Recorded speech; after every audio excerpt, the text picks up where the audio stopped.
초등학교 미술 시간에 학생들한테 선생님이 여러분 오늘 미술 시간인데 오늘은 저 풀을 뜯고 있는 목장을 그림을 한번 그릴 거예요. 그랬더니 애들이 학생들이 이야 그랬어요.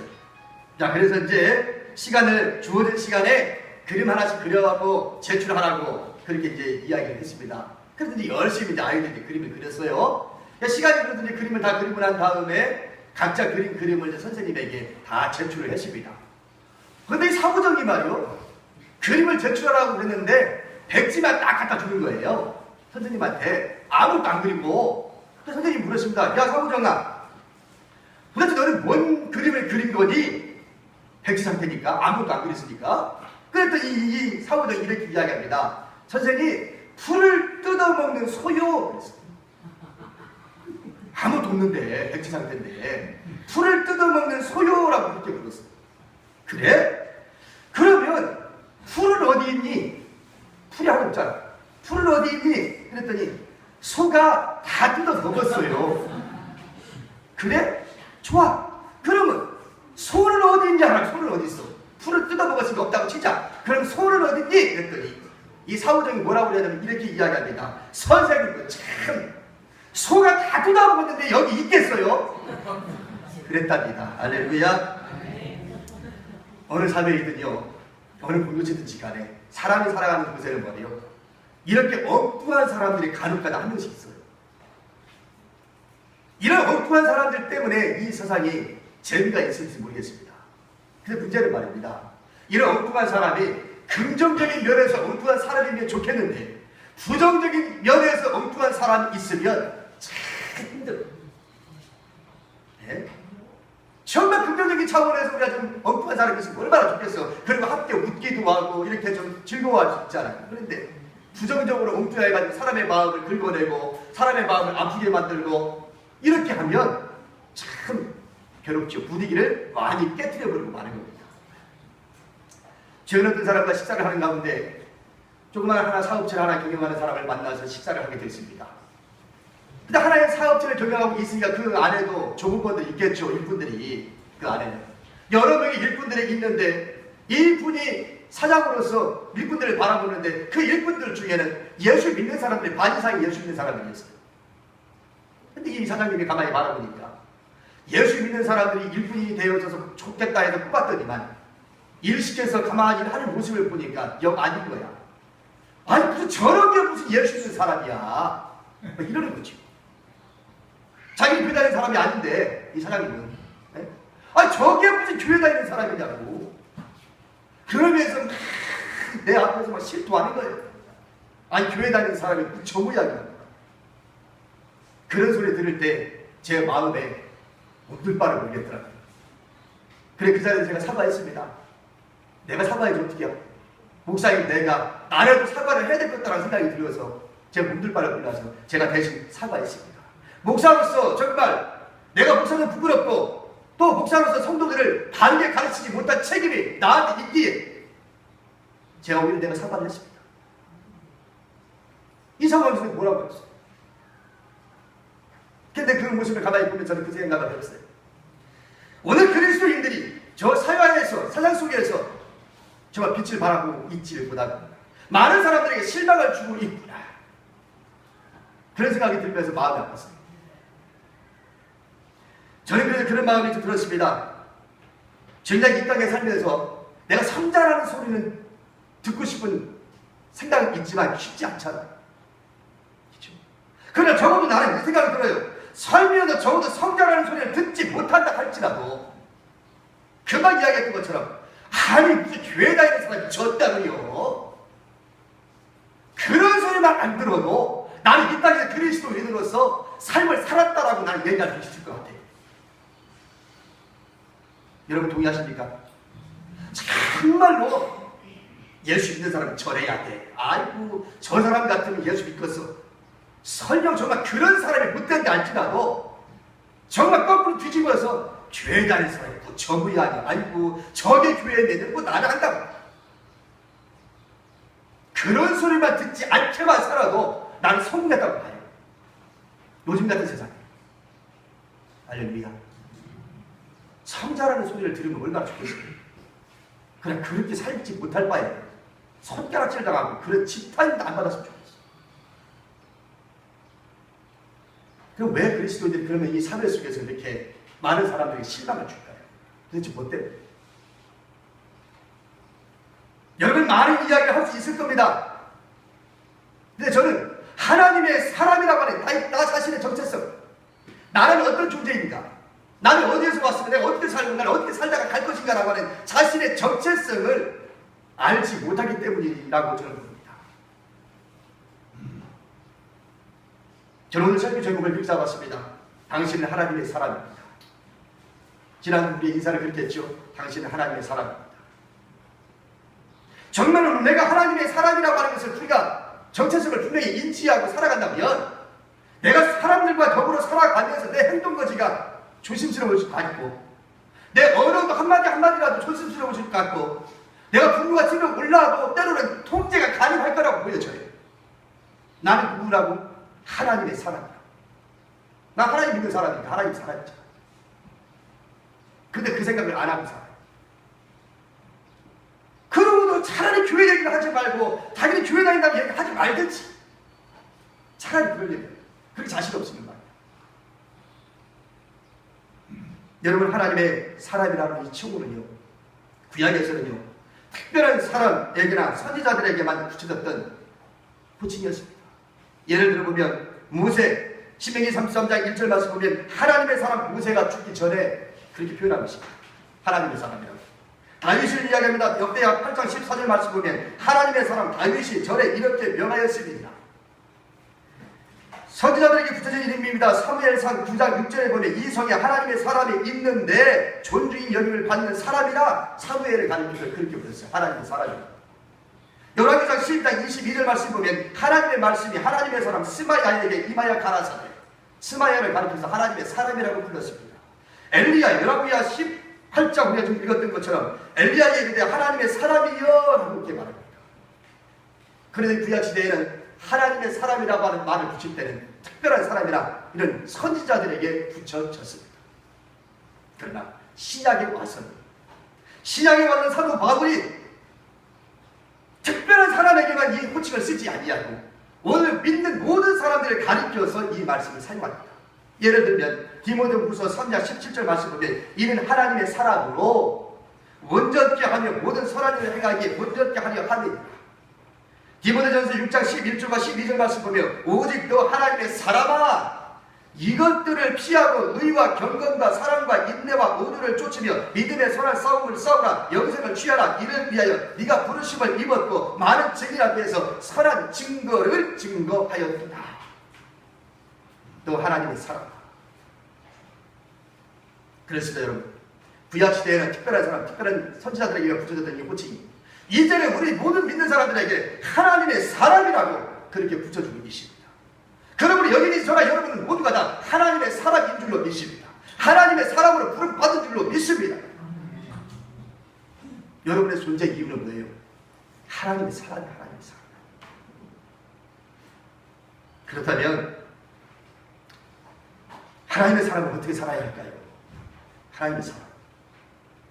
오늘 본문은 화려하지 않지만 자신의 위치에서 최선을 다하여 보석과 같은 삶을 살았던 한 사람을 소개합니다. 그 사람은 바로 오바댜라고 하는 사람입니다. 이 오바댜라는 이 사람은 여기 본문에만 등장하고 더 이상 나오지 않습니다. 여기서 등장하는 이 오바댜는 성경에 이 선지서에 나오는 선지자 오바댜를 말하고 있지 않습니다. 그 사람과 동일한 사람이 아니에요. 자, 여기에만 등장하고 사라집니다. 더 등장하지 않습니다. 그런데 이 오바댜라고 이 사람이 그 당시에 정말 보석과 같은 삶을 살다가 왜 보석과 같은 인생이라고 제가 말씀드리다면 지금부터 드리는 이 당시의 시대적 배경을 보면 어떻게 그 시대에 저런 사람이 나올 수 있을까 싶을 겁니다. 한번 풀어볼게요. 1절 말씀 보면 이시다 당시에 다스리는 있는 왕이 누구였다고 그랬죠? 아합 왕이라고 되어 있죠? 1절 말씀이에요. 아합 왕. 이 아합 왕의 북왕국 이스라엘은 아합 왕이 다스리고 있었습니다. 북왕국 이스라엘의 아합 왕은 어떤 사람이냐면 이스라엘 전역에 우상을 아주 많이 퍼뜨리는 사람이 누구냐면 바로 아합 왕이었어요. 그럼 어떻게 하나님의 믿는 이스라엘 백성 중에 어떻게 이렇게 우상 숭배가 많아질 수 있었느냐? 이 아합은요, 시돈이라고 하는 나라의 공주와 정략 결혼을 합니다. 정략 결혼을 하니까 시돈의 공주가 이세벨이 왕비로, 아합 왕의 왕비로 이스라엘에 들어오면서 몸만 들어온 것이 아니라 자기 나라 신을 섬기는 그 바알과 아세라 신을 가지고 같이 들어옵니다.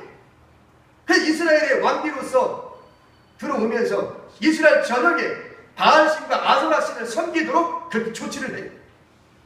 그러니까 아합 왕이 다스리던 그 시대는요, 이스라엘의 그 우상 숭배가 얼마나 만연되어 있었는지 상상할 수 없습니다.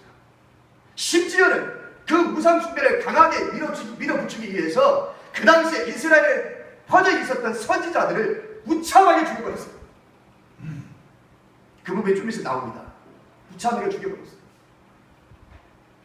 그 정도로 철권 통치, 정말 그렇게 폭압적인 그런 악행을 저지른 사람이 바로 아합 왕이었습니다. 그런데 오늘 말씀해 보니까 누가 나와요? 오바댜라고 하는 사람이 나와요. 3절에. 그렇죠. 자, 3절 볼까요? 오바댜가 나옵니다. 오바댜가 어떤 사람인가? 아합이 왕 맡은 자 오바댜를 불렀으니 이 오바댜는 여호와를 지극히 경외하는 자라. 그랬습니다. 오바댜가 어떤 사람이에요? 국내 대신입니다. 오늘날로 이야기하면 비서실장이에요. 누구에게요? 아합 왕에게. 아합 왕의 비서실장이 누구냐면 오바댜라고 하는 사람입니다. 그런데 이 오바댜라는 사람이 어떤 사람이라고요? 오바댜는 여호와를 지극히 경외하는 자라. 그렇게 표현하고 있어요. 금방 얘기했지요. 이 아합 왕이 얼마나 악한 왕인가. 그죠? 얼마나 악한 왕이고 얼마나 사람 목숨을 파리 목숨처럼 여기는 그런 아주 독재 정권을 갖고 있는 이 왕인데 그 속에서 오바댜가 국내 대신이 되었고 지극히 여호와를 경외하는 자라고 표현하고 있다 이 말입니다. 기가 막힌 일이죠. 진실로 이런 이야기를 많이 들어보면 참 이해할 수가 없어요. 어떻게 이것을 우리가 좀 설명할 수 있을까? 네? 이런 시대적 배경 속에서 어떻게 오바댜라고 하는 사람이 그 속에서 저렇게 영롱한 빛으로 드러날 수 있습니다. 어떻게 이것을 가늠할 수 있습니까? 참 어렵습니다. 그런데 엘리야는 도망쳐 다니면서도 추정적인 그런 일을 합니다. 그리고 엘리야는 저 적군과 함께 싸워 나갑니다. 그리고 다 죽었고 그나마 남아있는 100명을 누가 숨기고 있느냐면 이 오바댜가 숨겨놓고 50명씩 조편서 해가지고 불에다가 넣어서 먹을 걸 공개해주고 그렇게 숨겨준 사람이 오바댜였어요. 그리고 엘리야는 도망쳐 다니면서 하나님의 말씀을 전했던 사람이 엘리야예요. 이런 판국에 어떻게 오바댜는 군대 대신으로서 그렇게 건재하면서 비서실장으로 그 권력을 가지고 있으면서 하나님의 일을 할 수 있었을까? 이걸 말씀 보면서 한번 몇 가지 살펴보려고 합니다. 처음으로 살펴볼 수 있는 것이 뭐냐면 그는 신뢰할 수 있는 사람이었다고 하는 거예요. 신뢰할 수 있는 사람입니다. 3절 방금 금방 읽었습니다만 아합이 군대 대신 오바댜를 불렀으니 그랬어요. 군대 대신 오바댜를 불렀으니 이 오바댜는 크게 여호와를 경외하는 사람. 지극히. 이 아합 입장에서는요, 이 오바댜가 믿을 만한 사람이었습니다. 종교적으로는 분명히 바알을 섬기는 사람이 아님에도 불구하고 하나님을 섬기는 거라고 분명히 말했잖아요. 그런데도 이 아합 입장에서는 이 사람만한 믿을 만한 사람이 없다라는 얘기예요. 그래서 5절 말씀 보실까요? 5절에 보면 아합이 오바댜에게 이르되 이 땅의 모든 물 근원과 모든 데로 가자. 혹시 그래 꼴을 얻으리라. 그러면 말과 노새를 살리리니 짐승을 다 잃지 않게 되리라. 지금 무슨 문제가 있죠? 이 나라에? 기근이 있죠. 기근이. 물이 비가 오지 않아. 3년 6개월간 비가 오지 않아요. 지금 이 요한계시록 18장이 무슨 장이에요? 갈멜산 재단에서 엘리야가 싸우는 장면이잖아요. 그건 앞장면입니다. 지금까지 읽었던 이 본문이 많습니다. 비가 안 오고 비가. 근데 기근이 많으니까 모든 동식물들 다 죽어가는 시대입니다. 지금 이 시대가. 절대로 평안한 시대가 아니에요. 그리고 오죽하면 다 굶어 죽고 막 죽어가는 사람이 많다 보니까 아합 왕이 이 군대 대신 이 오바댜를 불러가지고 자네 나와 함께 한번 이스라엘 전역을 한번 돌아다녀 보자. 혹시라도 물 근원을 찾을 수가 있다면 우리가 가지고 있는 이 노새와 이 말과 이 동물들이 살 수 있지 않겠느냐. 입장에서는 이 오바다를 무척 신임을 했습니다. 지금의 이 위기를 극복할 수 있는 사람은 아마도 이 사람이라고 생각을 했던 거죠. 전혀 정치적으로도 맞지 않는, 종교적으로도 맞지 않는 이 사람을 아합은 신임하고 있어요. 그 당시 바알을 믿지 않고 바알을 섬기지 않는 사람은 어떻게 됐다고 했어요? 죽였다고 했잖아요. 주의 종들 다 죽였다고 말씀드렸잖아요. 금방. 나중에 엘리야가 갈멜제사장의 사건이 터지고 난 다음에 도망가죠. 그릇이 될까 도망가서 홀로 남아 살았다고 하나님 앞에 푸념하잖아요. 다 죽었어요. 그런 와중에 군대 대신 오바다가 비서실장으로 건지하고 있다 이 말이에요. 이 왕이 그 사람을 믿을 수 있었다 이 말이에요. 신임할 수 있었다 이 말이에요. 네? 적어도 하나님의 사람은요, 저 믿어야 되지 않겠냐 이 말입니다. 여러분과 내가 어디 가든지 간에 정말 누구로 봐도 저 사람 믿을 만한 사람, 이런 좀 신임을 받을 수가 있다면 얼마나 좋겠어요. 오늘 여기에서 여러분 모두가 다 그렇게 되기를 축원합니다. 누가 봐도 누구를 천거하든지 간에 그 사람 이름만 떠올리면 그 사람 확실해, 그 사람은 내가 보증해, 그 사람은 분명해, 그 사람은 믿을 만한 사람이요, 이런 소리가 있어지기를 축원합니다. 이게 하나님의 사람이지. 그런데 아이고 교회 다니는 사람은 어떻게 믿어? 아이고 저 사람 내가 어떻게 믿어? 교회 다니잖아. 교회 다닌다고 뭐 믿어? 요즘 사회에 교회 다니는 사람 믿는다는 사람 누가 있어? 이 모두가 다 우리의 책임입니다. 여러분은 내가 먼저 책임지고 여러분도 책임입니다. 왜 그렇게 사회에 우리가 믿지 못한 사람으로 비춰졌습니까? 정말 믿을 만한 사람이 되기를 바랍니다. 누가 봐도 말이죠. 그 다음에 오바다는요, 행동하는 신앙이 있어요. 행동하는 신앙. 4절 말씀 볼까요? 4절 보면 이세벨이 여호와의 선지자들을 멸할 때에 오바다가 선지자 100인을 가져 50인씩 불에 숨기고 떡과 물을 공개했다고 말합니다. 천일불은 그 칼날 앞에 말입니다. 어떻게 숨겼는지 참 기가 막힌 거예요. 참 어려워요. 이걸 어떻게 숨기고 그거를 숨길 수 있었을까? 왕을 숨겨가면서 자기 목숨 내걸고 사는 거잖아요. 지금 비록 자기가 비서실장일지라도 지금 자기가 많은 주의종들을 숨겼다고 한다고 그것이 발각되면 어떻게 될지 어떻게 알아? 그렇잖아요. 드러내놓고 어떻게 할 수 있겠습니까? 많은 주의종들 다 죽였는데 말이죠. 근데 100명을 지금 숨겨놓고 있어요. 지금. 목숨 내걸고 지금 하고 있는 겁니다. 지금. 아마도 비밀 결사대가 있었는지 모르겠어요. 그러다가 치밀한 계획 속에서 주의 종들을 숨겼던 이 오바냐. 그는 마음속으로만 있었던 사람이 아닙니다. 네? 그냥 마음속으로만 그냥 치근히 여겼던 사람이 아닙니다. 행동으로 옮기는 사람이었습니다. 이때 말로 내가 지금 이 자리에 있는 목적이 아니겠는가? 하나님이 오늘 이 시대에 나로 이런 거 비서실장 되게 하실 수 있었던 것은 하나님의 뜻이 있었던 건 아니겠느냐? 그래서 100명의 주의 종들을 숨겨뒀어요. 숨겨뒀을 뿐만 아니라 먹을 것, 입을 것, 마실 걸 갖다 줬습니다. 무슨 경륜을 통했는지 말이죠. 이 말씀을 보면서 근데 쉰들러 리스트라고 하는 영화 한 장면을 생각해 봅니다. 쉰들러 리스트 영화 보셨나요? 쉰들러 리스트라는 내용은 그겁니다. 폴란드가 나치지하에서 유태인이 학살되어질 때 오스카 시밀러라고 하는 이 사람이 이 독일 사업가인데 자기가 그동안 벌어놨던 그 모든 전 재산을 유태인들이 학살되어져 가는 그 상황에 유태인들을 돈을 주고 삽니다. 지금 죽음의 골짜기로 향하여 트럭에 올라타는 그 유태인들을 향하여 그들을 돈을 줄 테니까 내가 공장에다 일을 시킬 테니 어차피 죽일 거 나 주시오. 내가 적당한 돈을 주겠소. 자기의 전전을 털어가지고 그 유태인들을 지금 죽음으로 가고 형장으로 끌려가는 그 트럭에 올라타는 그 유태인들을 하나씩 내려서 자기 공장으로 가서 살려요. 이걸 쉰들러 리스트라고 하는 영화가 났죠. 자기 전전할 누구가요? 독일 사람. 독일 나치 아시죠? 나치가 유태인들을 얼마나 학살했어요. 600만 명을 학살했잖아요. 근데 같은 독일 사람이 그래서 그 자기 전쟁사를 털어서 사람 생명을 살립니다. 이와 비슷한 또 한 가지 사건이 있습니다. 호텔 루안다라고 하는 영화입니다. 혹시 보셨나요? 여러분들 영화 저희 안 보시니까. 호텔 루안다라고 하는 영화가 있습니다. 1994년에 루안다에서 후투족과 투게치족 사이에 내전이 벌어집니다. 루안다에서.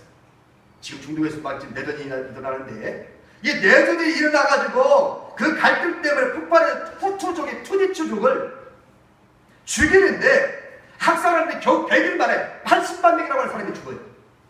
내전으로.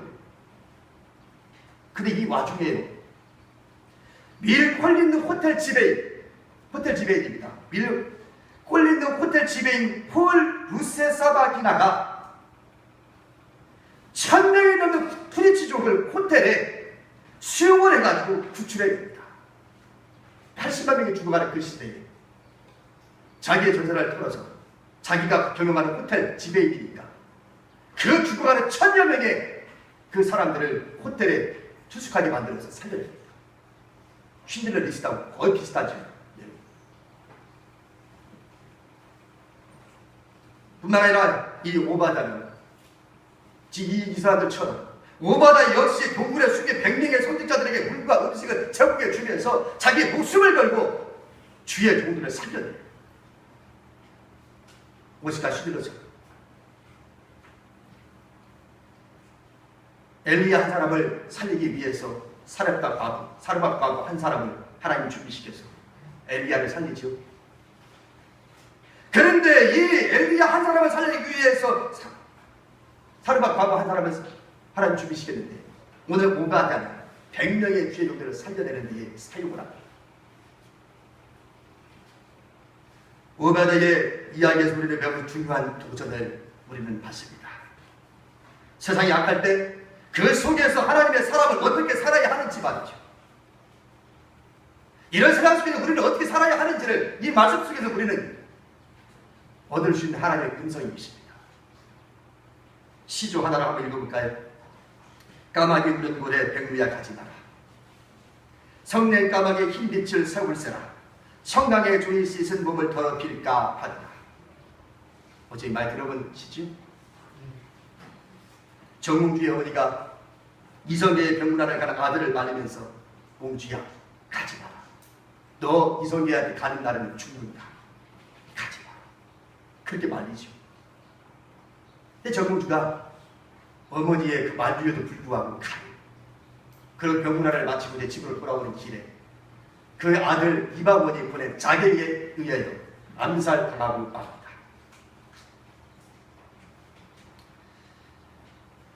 우리는 이 내용을 보면서 그런 악한 사람과 거리를 유지하고 관계를 단절함으로써 그 더러움으로부터 자신을 보호해야 한다는 그런 사상이 발달하게 됩니다. 서양의 중대시대에는 악한 사람과 같이 어울리지 않기 위해서 수두번 운동이 발생합니다. 이 세상과 단절하고 산속에 들어가서 우리끼리 하나님을 잘 기도하고 찬양하고 섬기자. 이게 수두번 운동입니다. 우리 조상들은 전통에서 생각해보면 선비정신이 그랬죠. 그래서 아까 이야기했던 까마귀 싸우는 곳에 백루야 가지 마. 이게 바로 선비정신입니다. 까마귀 있는 곳에 백루 가지 마라. 가면 너 같이 물들어지니 가지 마라. 이게 선비정신이에요. 우리 성경에서도 그거 나와요. 성경에서도 뭐 없는 게 아닙니다. 시편 1편 보면 복 있는 사람은 악인의 길에 따르지 아니하며 죄인들의 길에 서지 아니하며 오만한 자들의 자리에 앉지 않는다. 비슷한 내용이죠. 까마귀 물린 곳에 백루야 가지 마라. 여러분, 오만화가 과연 정말 민족주의자들이 바라볼 때 지금이 어떤 시대인데 자기 혼자 궁궐에서 호의호식하면서 그 정권을 권력을 유지하면서 저 혼자만 살겠다고 전해 빨리 내려가서 우리와 함께 싸우자 말이야. 그런 소리가 귓전에 들리지 않았겠습니까? 매국노라고 하는 그 소리를 들리지 않았겠습니까? 그러나 이 오바댜는 묵묵히 그 자리를 지켜나갑니다. 그러면서 자기 일을 합니다. 무슨 일이요? 주의 종들을 살리는 일을 합니다. 만일에 그 뒷전에서 들려오는 그 소리를 듣고 주저앉아버리고 내려왔다 갔다면 100명의 주의 종들을 누가 어떻게 살릴 수 있었겠습니까? 여기서 우리는 딜레마에 빠지게 돼요. 분명한 사실은 하나님의 사람으로서 악한 세상을 살아가는 방법이 하나만 있지 않다는 하는 것을 우리가 알 수 있기를 바랍니다. 그 중에 한 가지 방법은 구조적인 악에 대하여 싸우는 것. 이것은 가장 선명하고 적극적인 대처 방법입니다. 대표적인 사람이 바로 엘리야 같은 사람이죠. 엘리야는 적극적으로 자기의 그 선지자의 역할을 감당하면서 그 적군과 더불어 싸워 나갔습니다. 이것이 가장 중요하고 선명한 방법이죠. 그런데 여기는 뭐가 따르냐면 희생과 고통이 따릅니다. 독일이 나치 정권이 들어서서 수많은 유태인들을 학살하고 있을 그때에 디트리히 보네프 목사님은 나치 독일에 항거하면서 히틀러를 암살하겠다고 하는 조직에 가담합니다. 그는 그것이 하나님의 뜻이라고 생각을 했습니다. 목사의 양심상 저 히틀러를 저대로 놔줄 수는 없겠다고 생각을 했던 것이죠. 수없이 많은 사람들 죽어가고 있습니다. 그런데 그걸 일을 하다가 결국 말갓대에서 교수경에 처하고 말아요. 순교를 당합니다. 이 보네프 목사님은 그 나치 정권 속에서 찬란하게 목숨을 버리고 자신의 그 사명을 감당하고 갑니다. 지금에 와서 생각해보면 독일은 수많은 많은 유태인들을 학살한 원죄가 저들 마음속에 있습니다. 그런 죄책감이 있습니다. 그러나 그럼에도 불구하고 우리가 일본처럼 독일을 미워하지 않는 것은 똑같은 세계전쟁을 일으켰던 장군인이지만 독일을 미워하지 않는 것은 이렇게 보네프 목사님처럼 그 나치 정권과 더불어 싸워 목숨을 죽이같이 버렸던 이런 사람이 있었기에, 그리고 전 세계 모든 사람들에게 사과하고 용서 구했던 저 독일인들이 있었기에 그들은 일본처럼 욕을 받지는 않습니다. 600만이 학살했던 그 악랄한 정권을 가지고 있었습니다만 말이죠. 이것이 가장 확실한 방법입니다. 이런 사람은 자가 우리는 애국자라고 그러죠. 독립운동가라고 그러죠. 여기는 많은 희생이 따릅니다. 또 두 번째는 어떤 태도를 취할 수 있느냐면 악한 사회와 단절을 선택할 수가 있습니다. 자신의 고결함과 거룩함을 보호하고 유지하기 위해서 나는 저놈들하고 살을 섞이지 않을 거야, 나는 저놈들하고 뜻을 함께하지 않을 거야, 에이 말아 나 적지 않아, 그리고 빠져나와서 초야에 붙이고 살아가는 사람이 있을 겁니다. 그러면 그 사람은 나는 저 사람들하고 어울리지 않았으니 깨끗하다고 할지 모르겠어요. 나는 저런 놈들하고 내가 악하게 살지 않았으니까 나는 깨끗하다고 할 수 있을지 모르겠어요. 그러나 그 이면에 현실을 도피하고 그리고 나의 책임을 저버렸다고 하는 비판을 면할 수는 없을 것입니다. 마지막 세 번째 방법은 대부분의 많은 사람들이 여기에 속했다고 저는 봅니다. 이러지도 못하고 저러지도 못하고 싸우자니 욕이 없고 도망가자니 도망갈 수 없는 형편. 여기 계신 저나 여러분 모든 사람들이, 많은 사람들이 여기에 속할 겁니다. 이 사람들은 정말 어쩔 도리가 없어서 악한 사람들과 더불어서 살아갈 수밖에 없어요. 도망가자니 도망갈 때 싸우자니 용기 없고, 어쩌면 이 오바댜처럼 말이죠.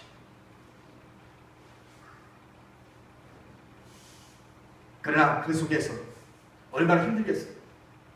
악과 함께하지 않기 위해서 발버둥 쳐야만 하는 그 마음,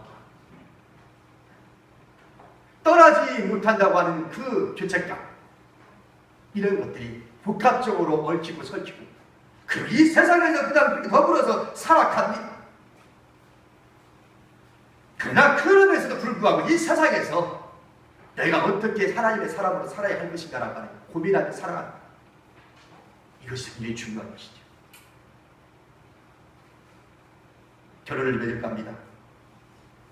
우리는 그동안 어떤 방식이든지 간에 많은 사람들이 요청하는 방법은 엘리야처럼 투사처럼 열심히 나가서 싸우고 뭔가 좀 뜻을 펼쳐나가는 그런 것을 우리는 독립운동한다고 축저 세우고 그 사람들을 박수치고 그랬을지도 모르겠어요. 마치 이런 걸까요? 어느 믿음이 좋은 집사님의 주일에 치르는 국가고시가 있어서 응시하지 않은 이야기와 같을 겁니다. 그런 뛰어난 실력이 있음에도 불구하고 국가고시를 주일날 시험을 보는 바람에 나는 주일 성수를 지켜야 되기 때문에 시험 안 볼래 하고 시험을 보지 않았어요. 요즘 거의 다 주일날 시험 보잖아요. 국가시험. 이 사람 뛰어난 실력이 있음에도 불구하고 나 주일 성수를 해야 되니까 주일날 시험 보는 거라면 나 예배 드려야 되니까 시험 안 봐. 그래서 시험을 보지 않았습니다. 어떻게 됐을까요? 합격할 수 없겠죠? 시험 보지 않았습니다. 우리는 그 사람이 갈 때 뭐라고 할까요? 역시 믿음 좋은 사람이야. 주의를 지키기 위해서 국가고시도 마다하고 그렇게 했어. 그래 국가고시에는 합격하지 못했지만 그는 그 믿음을 갖고 사업을 해서 성공을 합니다. 또 한 사람은 믿음이 있어서 있는지 없어서 그런지는 몰라도 주일 예배에 빠지고 국가고시에 응시를 합니다. 다른 사람들은 그럴 거예요? 저 사람이 무슨 믿음 있는 사람이야. 아니, 주일 성수 안 하고 말이야 시험이 있다고 시험 보러 가? 이 사람은 국가고시에 합격을 했습니다. 주일 빼먹고 가서 시험 봐가지고 사람들이 뭐라고 믿음이 있네 없네 그렇게 부설수에 올라서 이야기를 떠들고 있었지만 이 사람은 보기 좋게 합격을 했고 그리고 정부에 들어갑니다. 요직에 들어갑니다. 그런데 요직에 올라가서 그는 그냥 자기의 권력만 유지하고 자기만 지키기 위해서 살았던 것이 아니라 자기가 기독교인으로서 자기 역할들을 충실하게 감당해 나갑니다. 그리고 하나님의 나라를 자기 방식대로 펼쳐나갑니다. 자, 여러분 보기에 누가 더 믿음이 좋은 사람일까요? 국가고시를 주일날 빠지지 않기 위해서 포기했던 사람이 믿음이 좋은 사람이요? 아니면 주일날 국가고시를 보러 간 사람이 믿음이 좋은 사람? 대답하기 어려운가요? 여러분, 정말 우리가 그렇게 함부로 얘기할 수 있는 것이 결코 아니라는 거죠. 엘리야 같은 신앙 방식을 믿는 자와 멍에를 같이 맬 수 없는 것이었습니다. 그리고 불신자와 결혼은 분명히 믿는 자에게는 고난의 길이 예고되어 있는 것.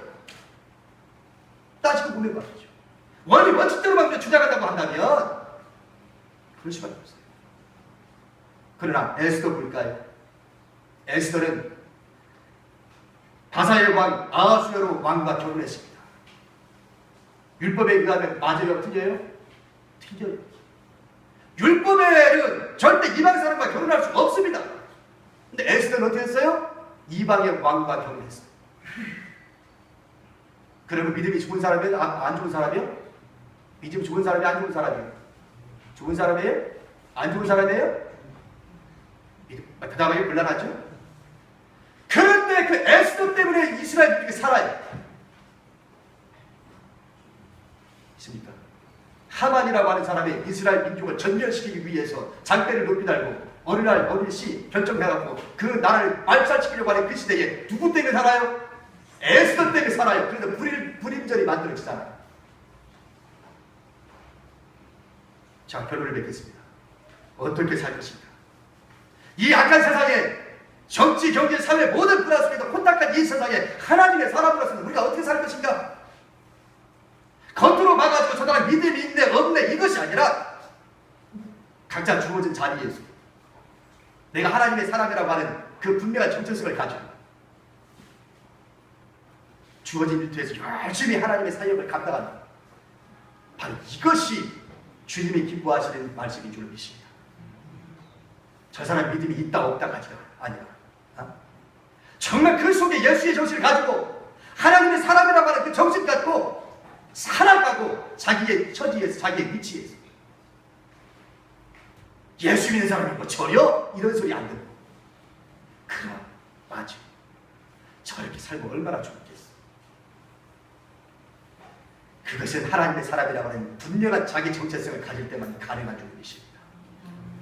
오늘 이 자리에 여러분이 저와 이 시대에 하나님의 사람으로서의 삶을 감당할 수 있기를 축원합니다. 근데 성장하는 소리를 못 들어도, 성장하는 소리를 못 들어도, 아이고, 손가락질 나가지 않기를 바랍니다. 각자의 역할을 충실히 해낼 수 있기를 축원합니다. 기도하십시오.